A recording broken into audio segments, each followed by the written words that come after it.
good morning, good afternoon, or good evening. Hello, MouseHunt. Welcome to Feedback Friday. Today is May 15. How's everybody doing in the chat?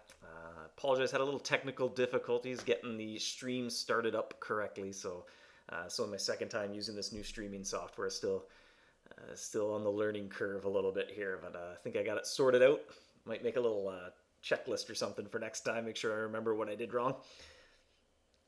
Hello in the chat. Hello, Eileen. Atama, Eric, Bishop, William, Ben, KDM. Ben says, morning Dak. I assume Dave. Good morning back at you, Ben. Hello from Portugal, says Monica. Hello from Canada. Lots of people chilling out. Join us in the chat here. Got 121 hunters with us. Awesome. Well, today I thought we could get a little bit of feedback on the recent update to the tournament hall. I want to reiterate as well, it's a permanent addition, so I know it might be a little bit confusing in that they are event mice that have been turned into regular everyday mice. But the non-in games mice being added to the tournament hall, that is a permanent addition, so no fear of them going away or anything like that. We are looking now, the Great Non-in Games event has been discontinued. We're looking for a way to make those event mice permanently available. We certainly chatted about it a lot on other Feedback Fridays, so we're kind of fine-tuning everything. But now that it's out, want to get kind of everyone's impression, maybe any suggestions they have as well.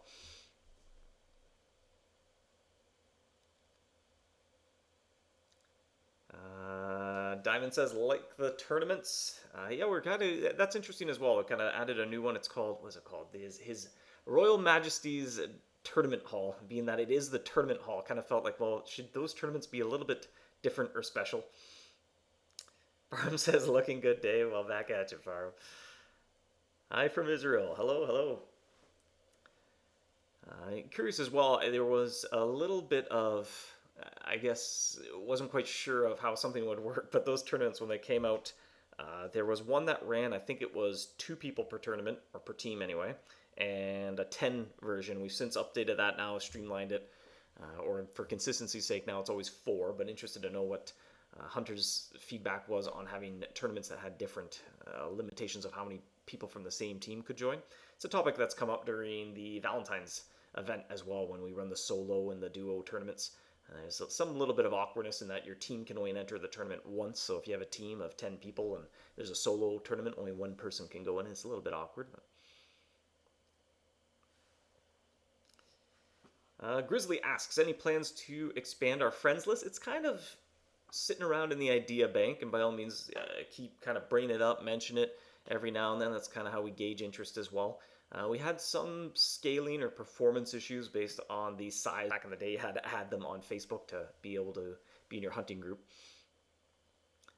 It does cause some challenges. It might not quite be relating in other areas like the Valor Rift, where we're trying to show your friends' faces on the tower as you climb, and then people with large friends lists all hunting together at the same time, all trying to bring each other on hunts, could cause a couple little problems.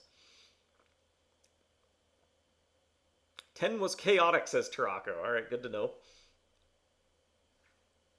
Solo tournament, says Martin. Yeah, they do seem to have some popularity. We do them during Valentine's as kind of an opportunity to do them from at least every now and then. Like I said, they have some awkwardness with them. I don't know if we ever do a tournament overhaul, it might be slotted to put that into place. Diamond says, I think tournament all syncing up their horn to the exact same second.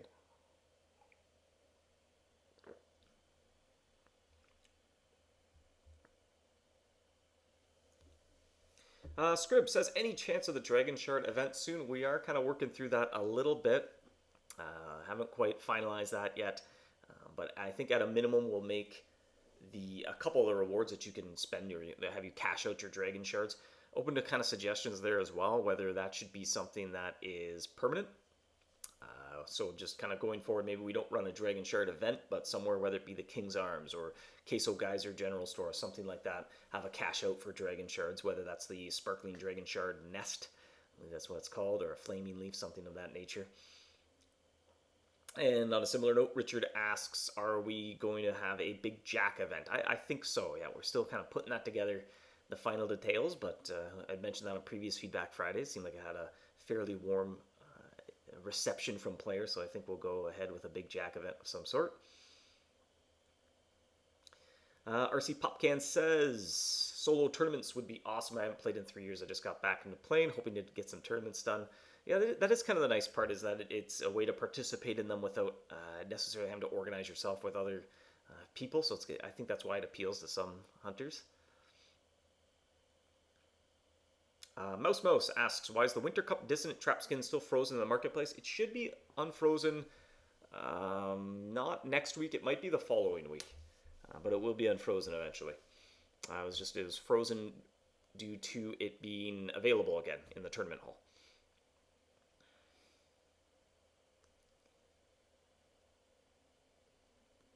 Monica asks, is the next event Ronzo? Will we have something in between? Next event, it'll probably be Big Jack. If everything goes according to plan and that works out well, I think a Big Jack event would be the next thing to come out event-wise. William says, seeing item stats in the marketplace on mobile would be nice. Yeah, that's a nice suggestion. Sometimes it's a little crammed to get everything in there, you know?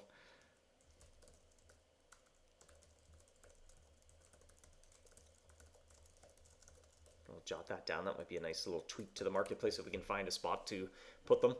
Might have to be the type of thing you have to tap something to see the stats and bring it up. It might be a whole lot of info all in one small mobile screen.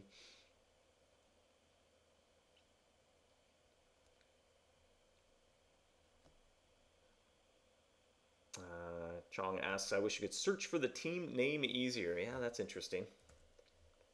There's a kind of a directory of some sort. RC says a solo tournament, you should be able to have as many from a team as you want. They're just not working together. Yeah, I'd agree. I think that would kind of be the good way to go about it and relieve that awkwardness where you don't need to kind of split up your team and make a bunch of like temporary teams and all join back up. Seems kind of silly, but it's kind of a matter. It might be something that we would slot for a tournament overhaul, or if kind of somebody gets the time and motivation and inspiration to put together some, at least kind of a beefy tournament update. Dragon shards for a rib. It'd have to be a whole lot of dragon shards, that's for sure. Merton asks, what is Big Jack? It was in event. She is another type of traveling merchant, and she will allow you to exchange leaves for other leaves, so you can kind of trade up your leaves. Now, you don't get quite as many leaves as if you were to craft the cheese and actually hunt with it, but also you save a lot of time. So the goal with that was if somebody has a whole lot of mild leaves and they're just like, you know what, I have so many mild leaves, I'm never going to actually craft it and use up all the cheese. They can go, you know what, I don't care, just upgrade them all into medium, and I'll have fewer medium leaves, but then at least I'll hunt with the medium. Or likewise, maybe you have too many medium, you can upgrade them into hot, and hot into flaming. Is that the queso event? Yes. And then also in the river, some of her kegs of bland queso as well get added as bonus drops to the various mice, so it boosts the bland queso collection rate for while she's there.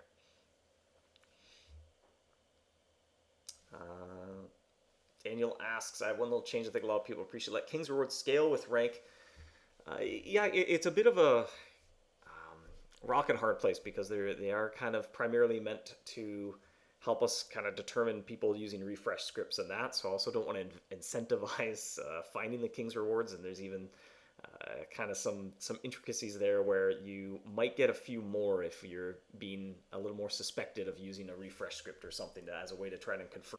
Yeah, Free Schmidt says, Big Jack is the lady that sells you leaves and case orders. Yes. Like I said, still putting that together a little bit, so welcome kind of some feedback, suggestions, and that's always good to kind of have in our minds as we're finalizing everything and putting together the final kind of proposal for the event before we start actually developing it. For the most part, she's turnkey. I think from the previous time she was there, the primary feedback was the magic essence cost on exchanging the leaves was a little too expensive. It didn't feel worthwhile. So we're looking at either removing that entirely, substituting it with something else, changing the scale of things potentially. So you buy a whole pack of leaves for a magic essence rather than it being kind of a one-to-one thing. And Marin asks, what's the name of the event in Queso that gave you barrels? That is Big Jack indeed.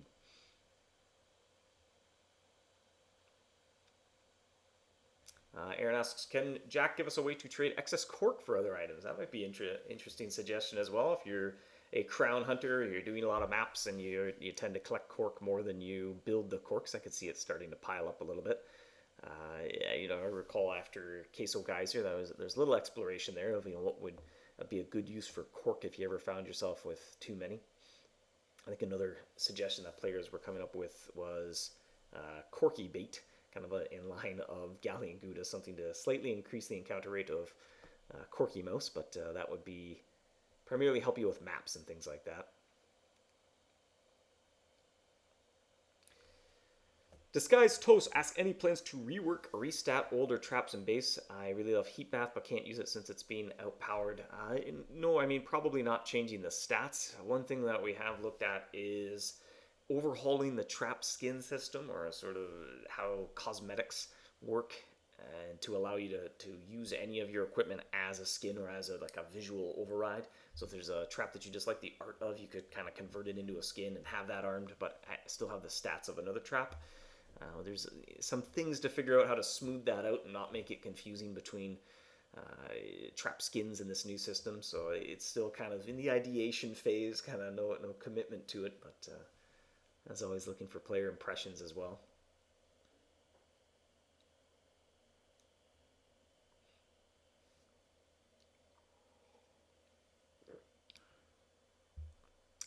Ben asks, Pump 11 when? There was a little bit of a plan for that, but it fell by the wayside, so I currently no plans to add any sort of level 11 pump. Corky bait is a good idea, says Frischmidt.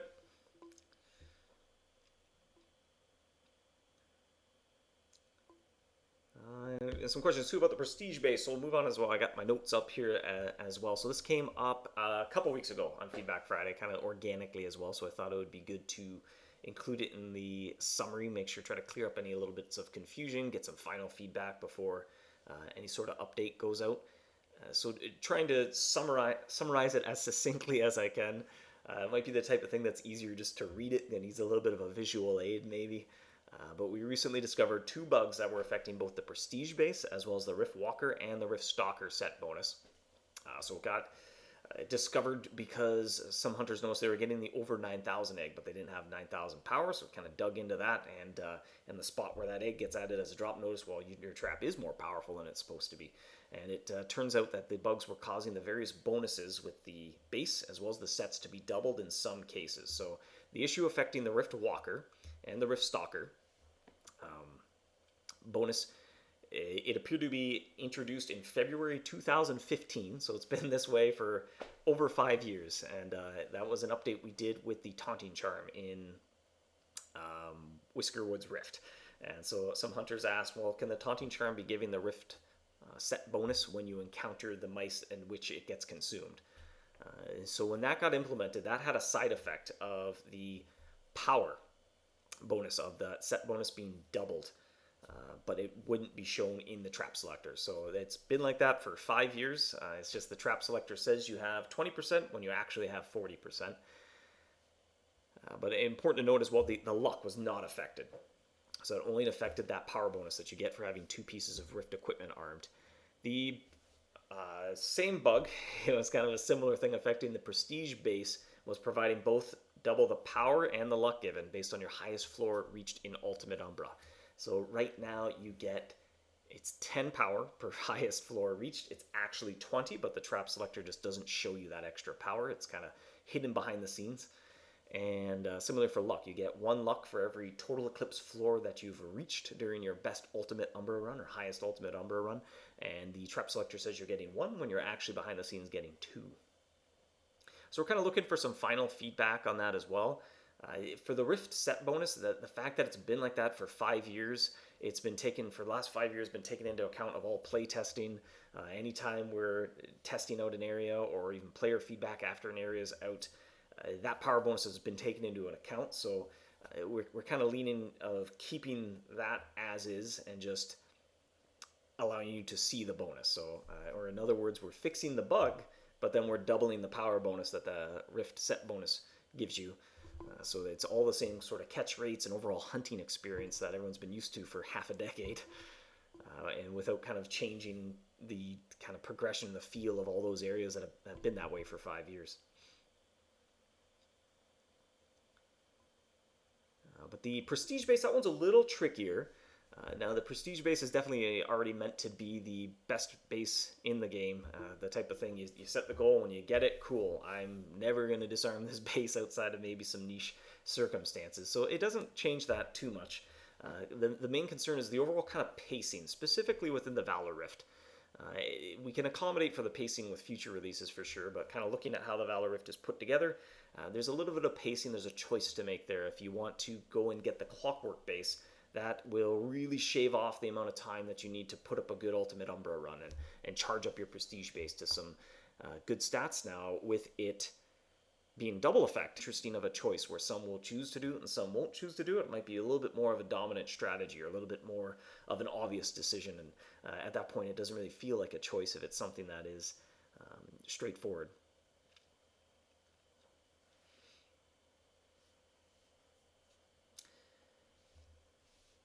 Is even more confusing now, says Daniel. I guess that's what I worry about, kind of without reading it off or without being able to use some visual aids, I guess. We kind of spent some time putting together the news post that would come out with the update to try to get the wording as well as we could. And really, I think the easiest way is when it's actually out, you can just see it in the trap selector. Maybe I can even do that. Let's see here. Rift set bonus fix. So let's see what's going on here. I'm going to try to put up the game on the screen here, if it decides to load at any point. Come on. I suspect streaming while also trying to run my local copy of the game is not going too well. I'll let that sit. I'll see if that goes. I'll give that a minute.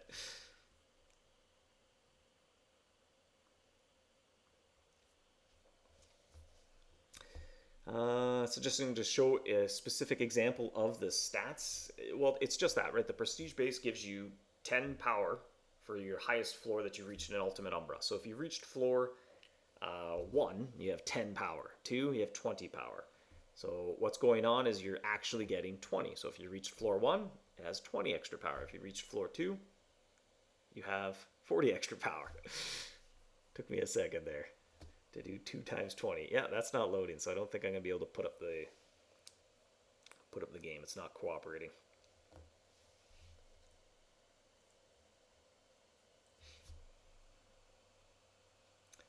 Jonathan says, an interesting suggestion I saw was for the prestige base to require either the Rift or the Minotaur base.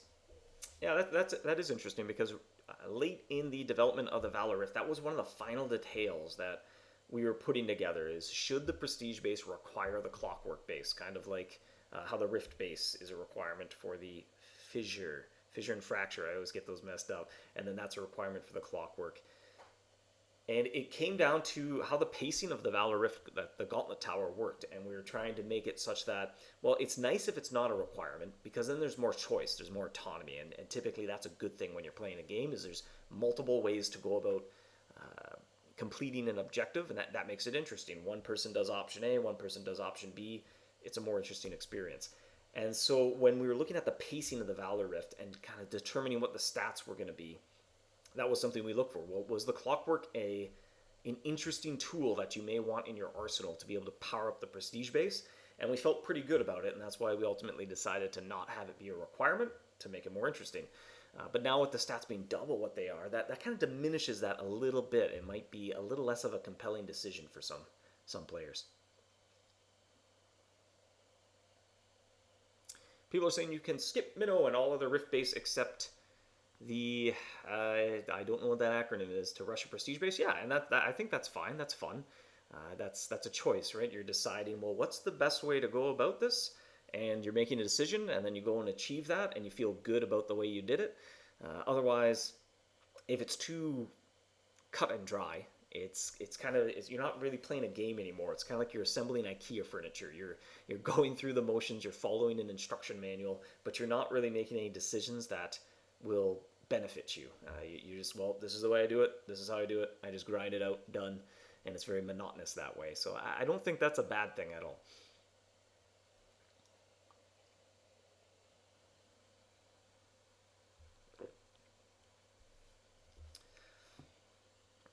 Disguised Toast says, I don't think skipping Clockwork is a good idea. I mean, do anyone really want to use Don't know what that acronym is.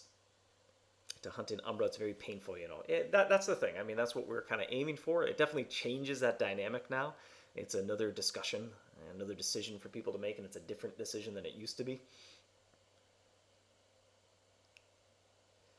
Session says, maybe a weird suggestion, but now the prestige base will always have an odd number times 10 as power. Could it get buffed or nerfed by 10 for OCD reasons? Well, I don't think so.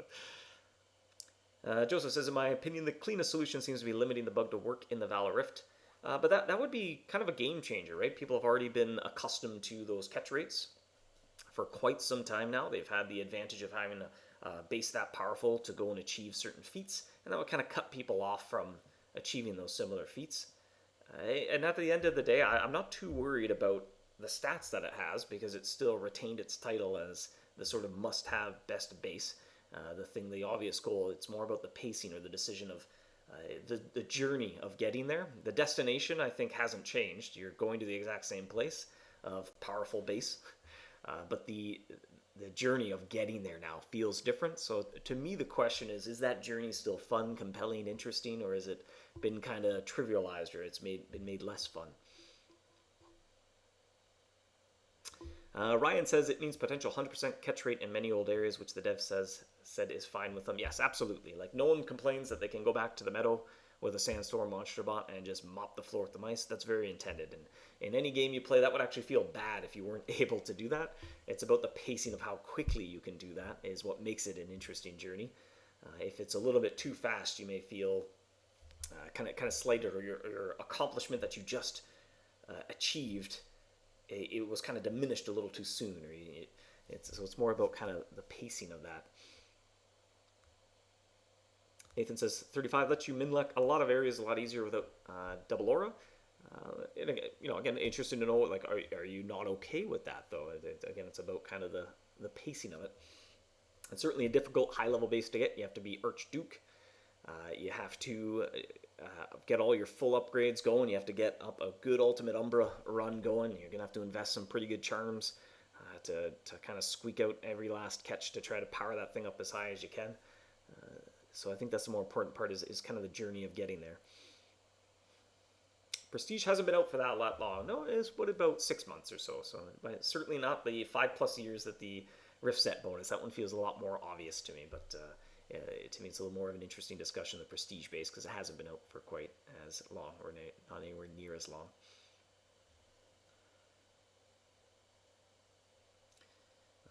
And as well as we're kind of looking at catch rate, now we primarily looked at the Valor Rift because it's one of the more challenging areas. It's not a huge boon in catch rate, even doubling those stats. I mean, it's nothing to sneeze at. I guess definitely with the champions, you're going to notice that you catch them more often.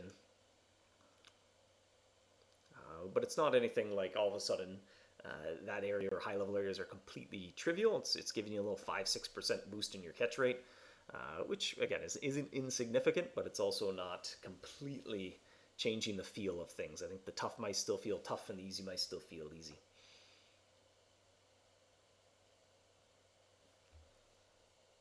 $35 luck is higher than any other trap in the game, though.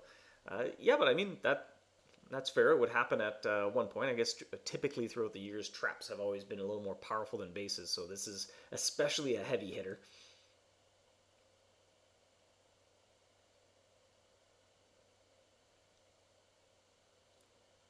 I still miss a lot of Shadow Stalkers. Yeah, they are quite tricky. The Minotaur base is nice too in the fact that it still helps you in the Labyrinth. So in some ways it's nice. It's the penultimate Labyrinth base of blocking dead end clues. It has a nice little niche set effect. Disguised Toast says, don't worry about the Prestige base being overpowered. In a few years' time, it might just be a Meteor base in a new area. Well, that will come, right?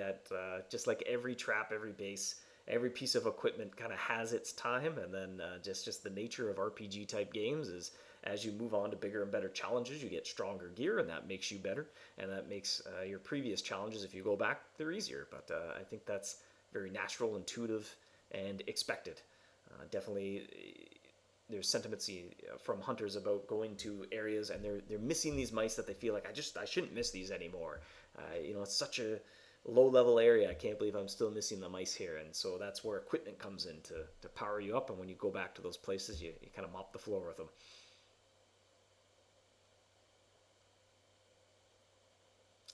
Being able to reach minimum luck with prestige for Monster of the Meteor seems to remove the appeal of Fort Rocks not having to ever return to other phases.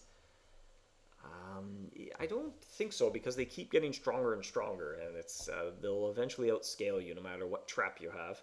It may allow you to stay in Dawn for longer because you have a higher catch rate, but as you kind of make them angry and keep upsetting those mice, they just keep getting stronger, and eventually your trap will not be up for it. And then that combined with the fact that they hit you harder based on how enraged they are, means it might just kind of change the feel when you come back with really high level equipment. You're doing great, you're doing great, you're doing great, and then you miss one and boom, your whole wall just explodes into dust. So again, it changes the pacing a little bit, but that's a mid-tier area, and we're coming back with Grand Duke level equipment. Seems sensible to me that you'd be much better at the area than someone going through it for the first time. Wong asks, would a Rift base requirement instead of Clockwork allow for players to make that choice whether it's Clockwork still not the Rift base irrelevant? Potentially. I mean, thinking off the top of my head, if it was something like the Fissure, it's something a little easier to acquire, and because the decision there is the time spent there worthwhile, or should I be type of player that's very strategic and very sort of looking for optimal strategy? Now that said, it's important to remember that not all players play the game that way, and that's kind of the beauty of games, is a lot of people enjoy different aspects of them. And so certainly I know that depending on the audience, and I think it might be a large proportion of players that tune into Feedback Friday are those type of optimal hunting strategy type hunters, but then there's other type of hunters who enjoy the experience, the exploration, the completionist type hunter, which, I mean, at its core, MouseHunt's a collection game, so I think that has a strong appeal to completionists. And for them, finding all the bases, completing all the adventures, doing everything they can in an area, that's compelling. And so there's still a fun rail. It's important to kind of think about the whole spectrum of players and try not to fine tune it for one specific kind of play style. Cision says, the power of the Dawn Mice changes, it's just the damage onto the wall. No, I thought they get stronger, but it's been a while, so maybe I could be misspeaking there.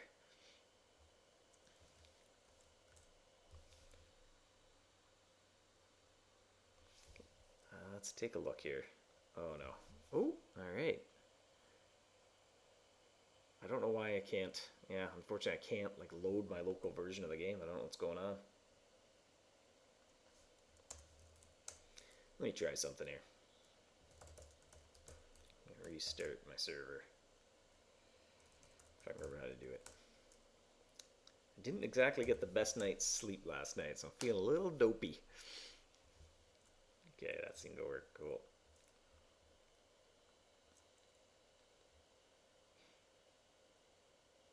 No, still no dice. I'm scared to do too much debugging and playing around with my setup while I'm streaming. I may get logged out of YouTube or something if I'm not too careful. Jonathan says, I did a Fort Rocks run with level 86 prestige base and I'm still missing them. I only just got the mice to the cheesed off level. Yeah, I was trying to look up how powerful they were, but unfortunately my local version of my game isn't working correctly, so I can't quite access that very easily.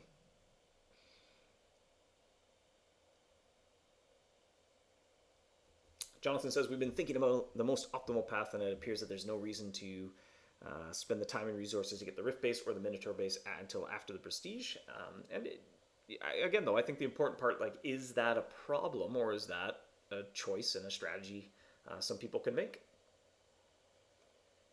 They can choose to go through a whole lot of areas with less powerful bases, missing mice a little bit more, knowing that they're taking comfort in, well, I'm going to get to my destination sooner. Whereas other hunters are going to set different goals for themselves, and when they go about and achieve those goals, they'll feel good about that. So, in some ways, that's why it goes back to choice being so important. Is it helps appeal to different types of players, and kind of assures everyone's path through the game could potentially be a little different, or there's something to decide, and then when you see the fruits of your labor at the end of it, that's kind of what makes fun happen, right? So like I said earlier, if it wasn't as cut and dry, if it was very like, no, you must do this, and thou must do this, and then do this, and the game was kind of railroading you to do things in an order and punish you for not doing it, or outright restrict you from being able to do it. Like I said, it's going to feel like you're working through an instruction manual more than you're playing a game because you don't have any control, right? And games are about having a little bit of control about the outcome. Try something different, see what happens. Try something else. Oh, this is better. I'll keep doing that sort of thing. Chris says, Dave, why not limit the prestige-based bonus double effect so it only works with a rift trap equipped? Well, that was never the intention of the base, though. It was meant to be the best base, so I don't think that changes too much. It was always meant the type of thing, you get it, you charge it up, and then, cool, shove all your other bases aside, prestige base is your new best friend. So it might kind of, yeah, it wouldn't really change anything at all, right? Even if you had those other bases, you're still not going to arm them in those areas, you're still going to equip the prestige base, so. Chris says, this way other areas still require other bases, but that was never the intention. It would be other areas still, prestige is the best. This just makes it a little bit better, but you're getting a few extra percentage catch rate with it. But by no means was it ever meant that the Clockwork or the Minotaur, those being kind of the notable, more powerful bases, it was never meant that they would be useful once you power up your prestige base. Kind of the last thing you would do with those is hunting with them in Valor Rift to power up your prestige base enough that, cool, now I can kind of put those aside. Thank you for your service, Minotaur and Clockwork base, and helping me get the prestige base. But now this is my best base for the foreseeable future, anyway. Ryan says, wonder if there'll be a new base in the Float Dance as 30 luck or something. That would be fun. Well, it's definitely right now. It's kind of scoped out to be a rather epic, large scale expansion. So there's lots of room for equipment for sure. And kind of similar to when, trying to think of what release that was. I think it was the original Queso Canyon release where he added the Judge Droid trap, kind of bridged the gap a little bit between Law.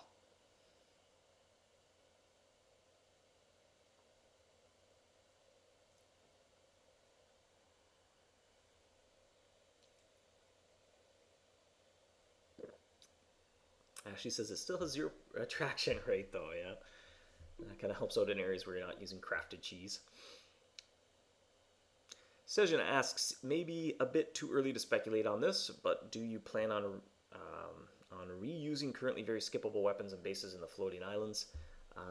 Open to suggestion, but probably not.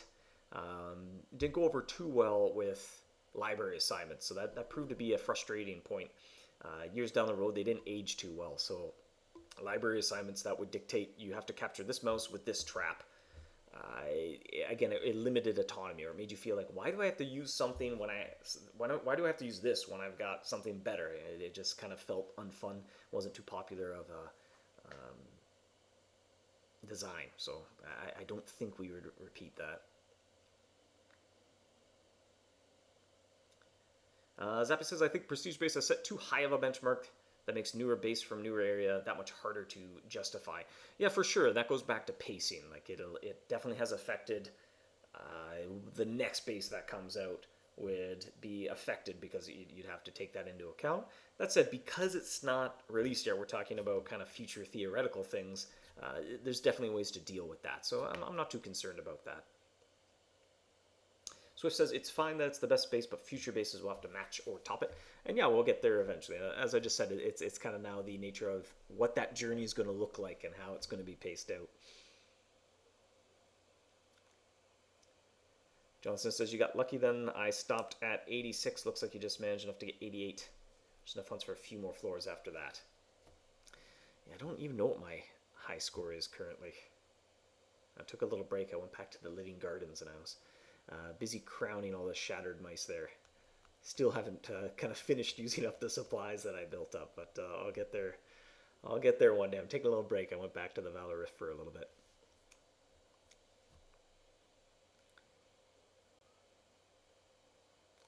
Disguised Toast is pretty sure there is a requirement to even step foot in the Valor Rift, so other areas are still viable in the process of getting the V Rift and ultimately the Prestige base. You do need to do a little bit of the Bristlewoods Rift. That's it. It's just it's a matter of time before you get through there. You got to get your chronometer and discover the Valor Rift.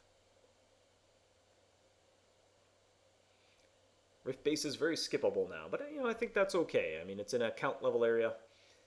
It's very kind of a mid-game level kind of thing right now, and then if you want to go all the way through everything between the Living Garden, all the way up to Valor Rift, including an Ultimate Umbra run without the Rift base, then that's kind of your choice to make as well. Whereas other hunters, they may want, again, they want to complete the Living Garden adventure. They want to kind of collect all the mice in that zone. Maybe they're still waiting to level up as well. They don't have the title requirement or the map piece requirements to even access the Valor Rift, so they're looking for something to do. They might set the Rift goal as a goal, and that'll help them along their way as well. Because reaching Archduke is no small feat from scratch, for sure, especially as a count, Archduke is still quite a ways away.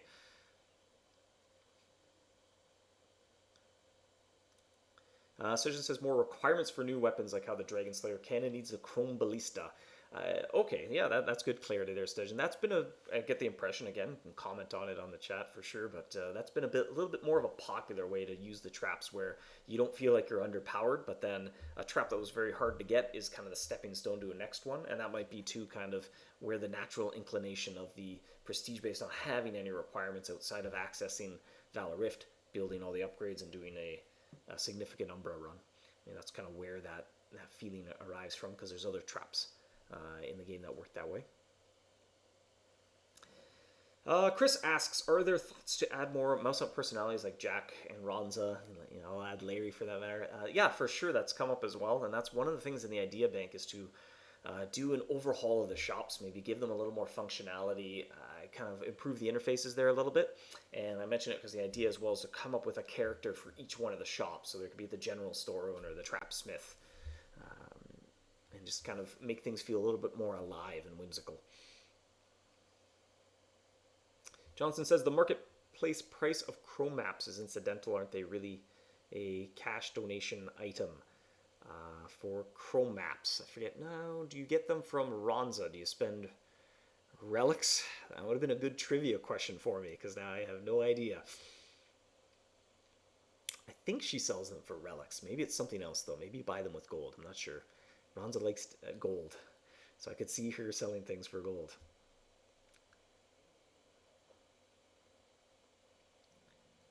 John says Chromes are not a donation. Now, you might be thinking of gilded maps that come out with the start of a new Relic Hunter season. Those are something that get added in the premium shop, and they're sold for cash, and they're also available in the marketplace, so you can spend real world money or gold to obtain them, as well as the birthday event. We have gilded maps as well. Bottled Samurai, cool name, says backtracking, but Dave, I think you raised a really valid point on hunters having the freedom to choose instead of providing an optimized instruction manual. Well, yeah, and that's always the goal when you're designing a game, when you're putting something together, is the player should kind of be in charge. You're not looking to curate, I mean, that's not the right word, but dictate the experience too much. You're trying to create a experience for them to interact with. You're not saying, here's, we're putting up drywall today, so you gotta screw the holes into the studs, plaster up the holes, then you tape, then you sand it down, and if you don't do it in that order, your wall's not going to turn out well. Games are more about deciding the best way to go about something, not kind of following the developer's instructions along the way. It doesn't really feel like a game anymore. Chris says store characters would be very fun. Facebook page. So it's just great having as many channels as possible to load those things into our subconscious mind to help us prioritize things for sure. It's a challenge. There's lots we can be doing. There's lots of little spots that we kind of manage the backlog or kind of things that are yet to be. And one of them, probably the biggest, is the idea bank. And there are hundreds and hundreds and hundreds of things in there to the point where I think even if we dropped everything we're doing and we just started plowing through the idea bank, it would be 4 or 5 years before we finished everything. So that highlights the importance of prioritizing what we work on for sure.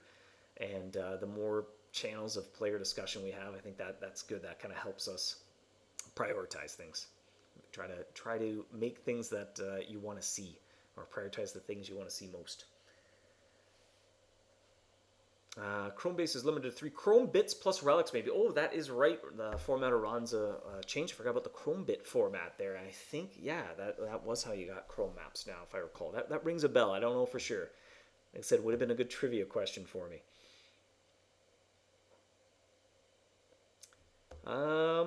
IFL asks the weekly question. Any more updates on Floating Islands? It is coming along, so we're going to have a big... kind of a big week next week, I think. So the art team, they've been doing great. They've just been going through all the characters, and it is shaping up to be almost the most mice released in a single expansion. It's hard to dethrone Sunken City. Sunken City was huge, but it's close to it, and they have been working on mice, I think, since last September. I remember I was going through all the tasks, the illustration tasks for all the mice, and one of them, the start date was September. I was like, ooh, it's been a while. The art team's been kind of cracking away while doing other things. It was the type of thing, well, when they have nothing else to do, they pick up one of those characters, because we knew there were a lot of characters in there.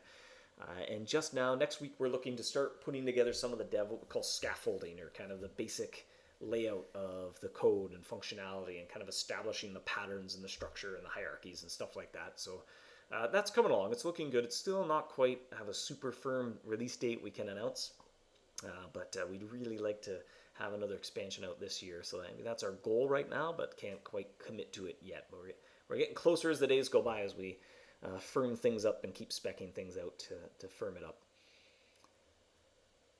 Chris says, one thing characters would enable would be more lore. I love the torn pages and learning why there are these crazy mice. Yeah, for sure. That's kind of one more spot to have more characters, that you can build more story, do more world building. Jonathan says, Marketplace is a place that can literally run out of items. The chat's scrolling too fast on me here. Or raise the prices out of your budget. Ron's only comes sporadically and for a few days. That's why requiring Chrome is a bad policy. I'm not sure I follow you there with requiring Chrome. Scribda says, I'd like to see a crackpot inventor charm shop proprietor. Well, we have Mustachio there. It's kind of credited as the inventor of charms. And you run into him in the mountain when we overhauled the HUD there.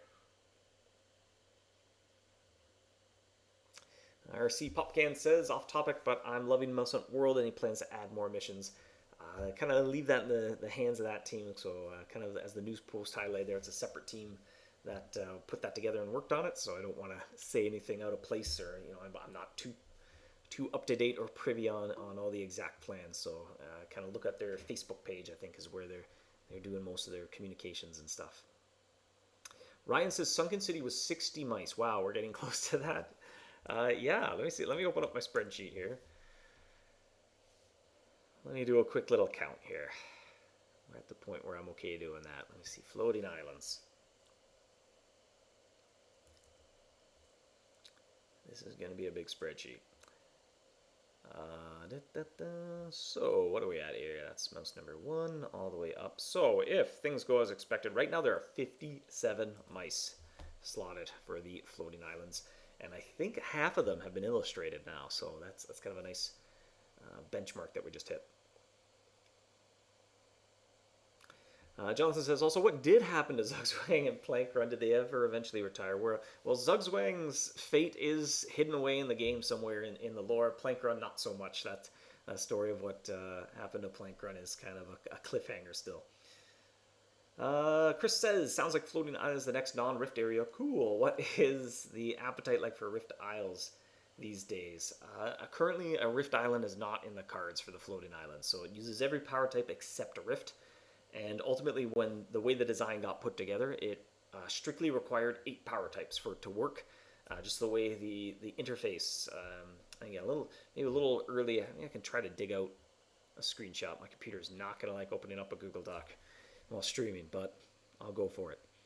Hopefully, too, my sound's a little better. I'm using an external mic. I forgot I'm at home, and I have a microphone that I use for gaming and Discord, so crawled under my desk to unplug it. I laughed at myself, though, because I actually unplugged my keyboard, and I went through all the trouble of cutting all my zip ties, pulling out the whole USB cable. I redid the zip ties, and then I noticed when I finished pulling out the USB cable and everything was all set up again, that I had it was attached, the other end was attached to my keyboard and not the microphone. So I kicked myself, climbed under the desk, uncut all the zip ties again, reran everything, but now I have a microphone. So it's further away from the CPU fan on my laptop. Definitely freaks out. It's running full speed while I stream. And look at this, I can't type and talk at the same time. Let's go floating islands. There's so many documents called Floating Islands. It's been around for so long. There's one called Floating Islands 2020. There you go. Had to put the year in the name to make sure that we find the right one when I search. All right, I'll wait for this to load up and initialize. Whew. Yeah, computer is not like this because it's a big document.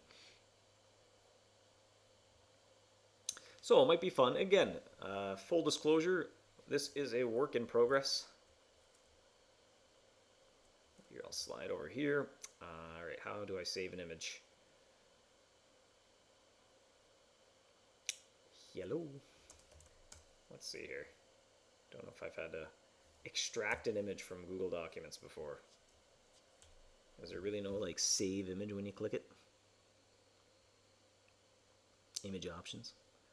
Nope. Huh. Let's take a screenshot of the image in the document. Super high tech here. Super high tech.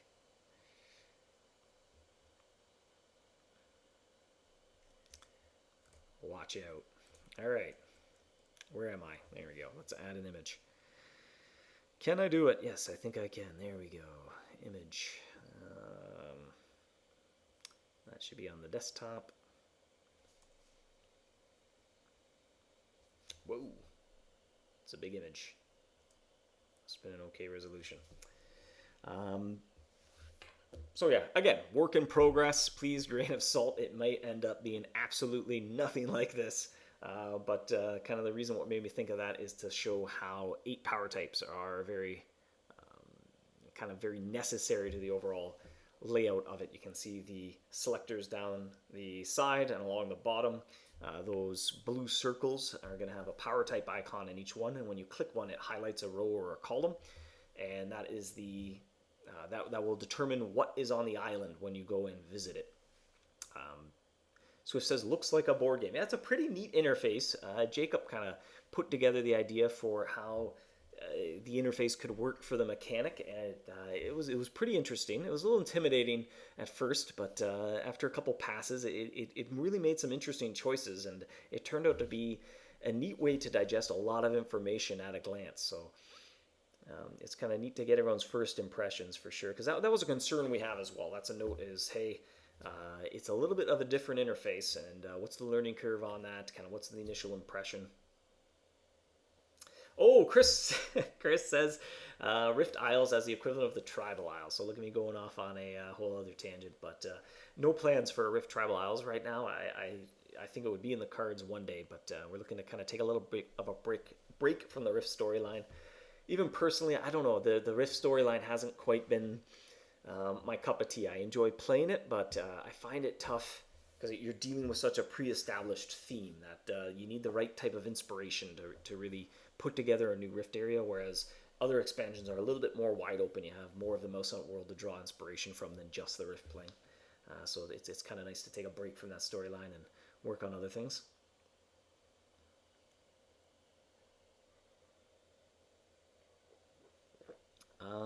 A song says steampunk themed. Yes, that word was thrown around during some of the initial sketching and conceptual phases. A lot of kind of old school feeling gears, cogs, pipes, that sort of thing. I know a lot of the mice too. Just looking at the characters, they have a little bit of that flair in them, or a lot of them have a compass on them somewhere. They have kind of a little more low technology kind of feel for some of them. How about parental, says Fleming? Yeah, no parental. I mean, if anything, maybe we would do an Easter egg of some sort, but I don't know. I'm kind of thinking that the release of the Floating Islands might be an opportunity to sunset the parental power type. It's had its 10 years of having 2 traps and being kind of a one-off little gag for the MouseHunt second birthday event. So maybe we can kind of sunset that and change the nanny bot to be a different power type. HN says, holy crap, it looks cool. Well, good to see the enthusiasm. That looks like a huge HUD. Is it a HUD? It is an interface, so it'll be kind of something that pops up. Obviously, this is the browser version, and I think we worked on some mock-ups as well, proof of concept of what it would look like in the mobile app. But to the area, kind of in a nutshell, again, a little too soon to go into too much detail, but it's always nice to get feedback as early on as possible, so it's nice to get impressions from players as well. It kind of has two phases. One, you're collecting special cheese. Right now, the working name is Sky Cheese. And then the second phase, you can go and visit all of these very random islands, and they have different things on them depending which island you visit, and they all have a power type theme. So if you go to a physical island, you have to use a physical trap there. The mice are weak to physical. If you go to a shadow island, you have to use a shadow trap, and so on. So that second phase, when you choose to visit an island, this will be the interface that comes up, and where you get to choose what island you want to visit. And by clicking those buttons, you select the power type of the island you want to visit. And when it highlights the row, there'll be 4 little kind of bonuses, augmentations, something that puts on the island there. Haven't quite put that together. Our team's getting ready to go full steam ahead on illustrating the HUD. It's going to be a big one. You can almost think of like a paper doll effect, if you're aware of that term, where you kind of layer one thing on top of one another. So it'll select 4 things, and then visually over in that little bubble, you'll see a preview of what the island you're going to visit visually looks like. And so maybe there's ore on that island, and so there's a big rock on the island. And because it's a physical island, I know a lot of Jacob's kind of sketches, he put a giant sword just shot right through the island to mark, hey, this is physical. Or similarly, maybe there are pirates on that island, and so you see a little pirate ship floating beside the island and let you know when you go there's pirates, and they're a little harder to catch that sort of thing. So I'm really kind of keen. I'm enthusiastic to see what the art team puts together, because I think there's just so much room for fun visual stuff, and just let them do what they do best and make visually interesting and awesome stuff.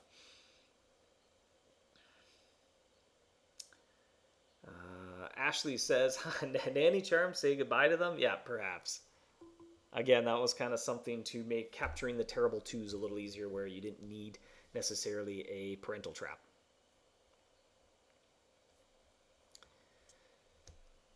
I like being able to choose. Random can be frustrating.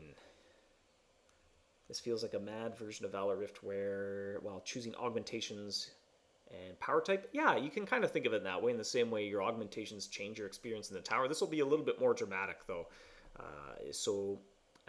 At the moment anyway, kind of the placeholder names are Cloud Gems and Sky Ore, I think, are the working names for the resources you find on the island. So in those boxes, you might see 2 gems and 1 ore, or something like that. So when you go there, the mice are going to drop a good amount of ore and a few gems, because there's 2 ore and 1 gem.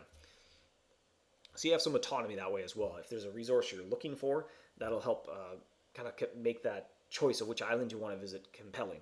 There'll be a little bit of strategy to work out there. They might be like, I want to go to this island because I have a really good trap, but this island's way better. Okay, I'll go here. I'll arm a little bit of a better charm, and I'll see how it goes. Atima says, limited amount of hunts on the islands, or can we keep hunting till we run out of cheese? It is a limited number of hunts, yeah, so everything's kind of in a bit of a phase. Again, a little too soon. Well, I'm sure we'll do a Feedback Friday that is a little bit more dedicated to it as things come together. But it's nice to get initial impressions anyway, and so far seems like there's a lot of kind of intrigue and interest in it. All right, on that note, should, at the hour mark, head over and do the trivia. The tradition of ending with trivia, or as Giorgio calls it, the quar. The question, the answer, the reward. I miss having Giorgio bust in on me here. I'm all alone streaming from home here. Or at least in terms of colleagues. I don't live alone. But. Trivia. When was the Great Narnian Games journal theme originally released? So you can get the journal theme now. It's permanent content. You can find it in the tournament hall by hunting with runny cheese. The mice will drop the 3 scraps and you craft it together and you get the journal theme. But originally, it was part of an event. When was it originally released? 48 is incorrect. 42 is also incorrect. In fact, I don't think it's a numerical answer. There are numbers in the answer. 2012, I think, is wrong. I always get nervous that I don't have the answer right. Nope, not 2012, not 2011, not 2013, not 2020. I'm getting exceptionally sweaty that it is wrong. Trevor, I think you have the right answer. August 9, 2016. It was introduced as part of the second Great Nanian Games event, which was August 2016. Bonus points for getting the date. I don't even know if that's the right date, but I'm fairly confident you have it right, Trevor. I'll trust you. The journal theme, unless I'm horribly mistaken, which has definitely happened many times in the past with trivia, was introduced with the second Great Nanian Events theme, and now its forever home will be in the tournament hall. So I'll put the reward link in the chat. Let me test this out. I'm not logged in. Oh dear. Give me a second. I gotta test my link and I'm not logged into Facebook. I'm also not logged into my password manager. Oh, two-factor. This is gonna take, I bet. What is going on?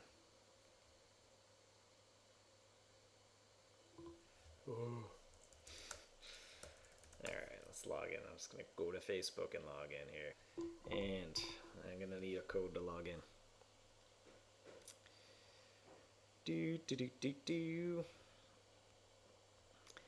Reward link is heavily delayed, but I'm working on it.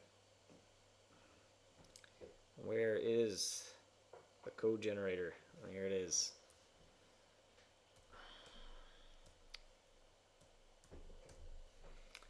Alright, so I'll get logged in, test out this reward link, post it. Sure, you can save that browser. I don't know why, but sometimes when I'm doing development and I have to clear the application storage, I get logged out of Facebook, but not always. Sometimes I get logged out of my mail as well. I don't know. I don't know if it's something to do with the Facebook like buttons, having a Facebook cookie that gets cleared. Don't quite know. Okay, cool. The link works. Yay! Reward link is in the chat. I'll put it up on screen as well. Text. Sure. Gaboosh. Something tells me that font is huge. Sure is. So I'll put it up on screen as well, in case you're watching this record link as well. Oh, just hold it up. You can pause the video, put that in. And yes, Jonathan is correct. It's 5 torch charms, and just shout out to Ardwolf. It yet again isn't a reward link. I thought I'd do one more for you because you didn't get to see that last time. Oh, that is a cold coffee. All right. Well, now at the hour mark here, should probably wrap things up, hunters. So thank you very much for joining me. I will be posting a summary on the tavern section of the forums with information along these lines. That actually was a good feedback note as well that players on the forums had, was trying to kind of be cognizant of sometimes, you know, I prepare the summaries ahead of time so that I know what I'm going to talk about on the chat, just in case there's not a whole lot of stuff going on in the chat, then I have something to talk about. But then that also kind of streamlines things when it comes time to post a summary. I basically have notes ready to go already. But you know, it'd be a bit of too big of a time commitment for me to rewatch the Feedback Friday in its entirety and look for those little nuggets that maybe came up only in chat. So that might be good. Hunters can help me out by maybe reminding me in the chat if there's a particular topic coming up that has a lot of interest, a lot of enthusiasm, or really went into a lot of in-depth stuff. It might be good to remind me, and I'll update my summary afterwards to put a note in there just to make sure people who can't watch Feedback Friday, or even watch it recorded back later, they can still at least have some of those organic chat room nuggets in the summary. Dave, just review the Feedback Friday summary on Discord. That's not a bad idea. Kind of refresh my memory. That's usually my routine. Sometimes I break for lunch, then I come back and I post the summary, but I usually try and post it right after so I can kind of mentally, move on to my next task in the afternoon. So, and my timing-wise might not always work out, but that's an interesting suggestion for sure. Ashley says, everyone light their torch charms, maybe Ronza will notice. Well, definitely too look for suggestions if there's a particular Ronza item or something like that. That might be an interesting feedback question as well. Get suggestions from players, always looking for inspiration there. IFL says, and the chat is fully available. Yeah, it is a bit of a, not everyone has the commitment. Maybe that's one of the beauties of MouseHunt as well. It's a game that you can play even if you have a very busy life. So, you might have kids. You may have a very hectic job. You may have someone in your life that you're taking care of. You may not have the commitment to sit down. And I mean, this has been an hour to, even if you put it on 2 times speed or something, you just might not be able to commit to that. And I think a lot of MouseHunt players might be in that boat because it's a game that just fits in with your lifestyle so well. I mean, every 15 minutes you push a button, or even just once a day check in and you'll get 24 trap checks. So you can just kind of fit it into no matter how busy your life is. So I want to be compassionate to people who are interested in the information but don't quite have the time commitment to watch a video. Is not the most efficient way to sometimes distill that information. Whew, all right, I am out of breath from speaking for an hour straight. So once again, thank you very much for joining me, hunters. Happy hunting. And Jacob, we'll see you next week. I'll be doing a live art stream. If I had to guess, I'll venture a guess that it'll be a Floating Islands mice, but maybe not. Maybe it'll be something else. So tune in and see what Jacob has in store for you. Thanks for joining me. Have a great weekend, evening, morning, afternoon, whatever you're up to after this. Stay safe out there, and I'll see you next time.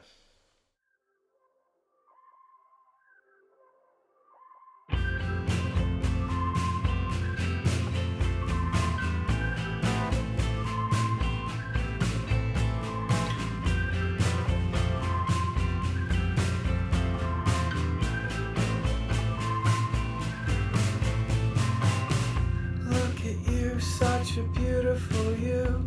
You're the master of the mausoleum. Look at me, barely at level 3. I am begging for a piece of gold. All the mice, all the terrible mice that you naturally attract to you. I wait with the trap and the bait, and they ain't biting in 1,000 years. I'm waiting on a mouse today. Any help will be just fine. I may not be a bio, and you will be my skull, and I won't care at all because I'm there.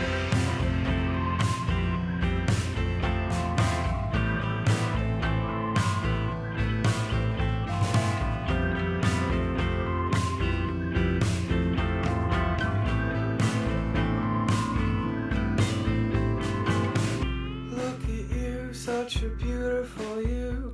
I am caught up in the crazy game. Look at me, barely at level 3. I just know I'll never be the same. All the mice, all the terrible mice. If I had my way, I'd catch a ton. I wait with a trap and a bait, but they ain't biting on a single